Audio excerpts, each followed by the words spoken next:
Nachádzam sa na ulici Mlynské Luhy v Ružinove, v krásnej mestskej časti v rámci Bratislavy a sme tu na projekte Kami Profit byty Ružinov. Je to development, ktorý sa chystá byť uskutočnený cca v 18 mesiacoch. Budú to 3 bloky A, B, C, nízkopodlažné budovy v krásnom okolí. A teraz sa opýtam pána Ivančina, čo na to hovorí on. Čiže momentálne vidíme realizáciu základovej dosky bytového domu A, bytového domu B a bytového domu C, ktoré budú 5-podlažné. Nejdeme do spodnej zeme, teda nerobíme garáže, budú na úrovni terénu.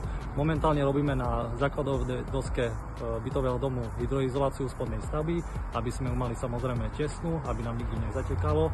Následne budeme robiť bytový dom B, bytový dom C, čo sa týka hydroizolácie, a o 2 týždne chceme začať robiť už prvé MP a do konca februára by sme mohli mať určite podľa harmonogramu nášho stanového interného urobené prvé poschodie vo všetkých prvých bytových domov a následne pôjdeme v zmysle harmonogramu, tak aby sme stihali určite na zmluvný termín a aby sme odovzdali všetkým užívateľom byty do teda užívania. Keď chcete vedieť viac info o tom, ako táto stavba bude prebiehať, nezabudnite sledovať naše sociálne siete, Facebook, Instagram, účet Byty Ružinov a pre viac info ohľadom predaja píšte e-mail predaj@kami-profit.sk.